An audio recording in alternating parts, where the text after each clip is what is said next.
Hello viewers, আসসালামু আলাইকুম। নতুন এপিসোড দেখার জন্য সবাইকে স্বাগতম। আজকে আপনাদের জন্য নিয়ে এলাম হোমমেড বার্গার পেটি। খুব সহজে ঘরোয়া কিছু উপকরণে স্বাস্থ্যসম্মত উপায়ে কীভাবে বাসায় তৈরি করে নিতে পারবেন বার্গার পেটি, সেই রেসিপিটি শেয়ার করছি। চলুন তাহলে রেসিপির মূল পর্বে চলে আসি। বার্গার পেটি তৈরির জন্য এখানে আমি নিয়েছি 500 গ্রামের মতো গরুর মাংসের কিমা। আর মাংসটাকে আমি ছোট ছোট টুকরো করে ব্লেন্ডারে ব্লেন্ড করে নিয়েছি। আর আপনারা চাইলে দোকানের কিমা দিয়েও তৈরি করে নিতে পারেন। আর আপনারা চাইলে এটা গরুর মাংস ছাড়াও চিকেন বা মাটন দিয়েও করে নিতে পারেন।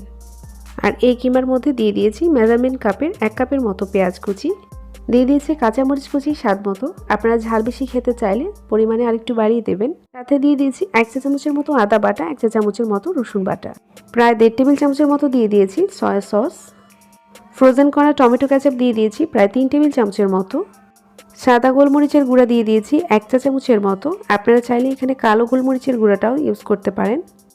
চাট মশলা দিয়ে দিয়েছি আমি 1 টেবিল চামচের মতো, দিয়ে দিয়েছি লাল মরিচের গুঁড়া 1 টেবিল চামচের মতো, আর স্বাদ মতো লবণ দিয়ে দিয়েছি। আর লবণটা কিন্তু অবশ্যই বুঝে দিতে হবে, কারণ টমেটো কেচাপ আর সয়া সসেও কিন্তু লবণ আছে। আর এখানে প্রায় 3 টেবিল চামচের মতো রেগুলার রান্নার তেল দিয়ে দিয়েছি। আপনারা চাইলে এখানে বাটার বা ঘিও ইউজ করতে পারেন। আর এই 3টা জিনিসের যে কোনো একটা কিন্তু দিতেই হবে। অনেক সময় এই পেটিগুলো তেলে ভাজার সময় দেখা যায় সাইড থেকে ফেটে যাচ্ছে, আর এই তেল বা মাখন দিলে কিন্তু এই পেটিগুলো আর ভাজার সময় ফেটে যাবে না। সমস্ত উপকরণ আমি হাত দিয়ে খুব ভালোভাবে কচলে কচলে মাখিয়ে নিচ্ছি, যেন প্রতিটা উপকরণ খুব ভালোভাবে মিক্সড হয়ে যায়। মাখানো হয়ে গেলে এখানে অ্যাড করে দিয়েছি 1টি ডিম। আর এখানে আমি প্রায় 500 গ্রাম কিমার জন্য 1/2 কাপের মতো বেসন দিয়ে দিয়েছি। এবার আবারও সব কিছু খুব ভালোভাবে মেখে নিচ্ছি। সব কিছু খুব ভালোভাবে মাখানো হয়ে গেলে এবার আমি এই কিমা থেকে কিছুটা কিমা হাতে নিয়ে নিচ্ছি। আর এই কিমাটাকে 2 হাতের তালু দিয়ে হালকা চাপ দিয়ে আমি একটা রাউন্ড শেপের মতো দিয়ে দিচ্ছি। আপনাদের বার্গারের সাইজ অনুযায়ী আপনারা এই পেটিটার সাইজটাও তৈরি করে নেবেন।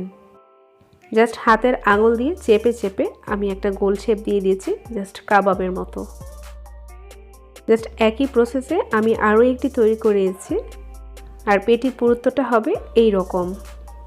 পেটিগুলো সংরক্ষণ করতে চাইলে এইভাবে তৈরি করে ছড়ানো প্লেটে ডিপ ফ্রিজে রেখে দিতে হবে 2 ঘন্টার জন্য। ঠিক 2 ঘন্টা পর এগুলোকে এয়ারটাইট বক্সে বা জিপলক ব্যাগে ভরে ডিপ ফ্রিজে রেখে দিতে পারেন।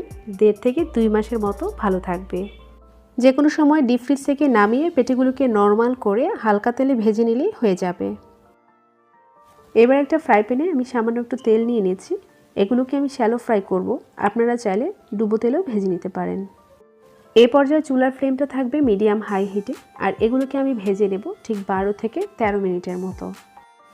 ঠিক এক পাশ যখন এরকম গোল্ডেন একটা কালার চলে আসবে তখন আমি এগুলোকে উল্টে দেব।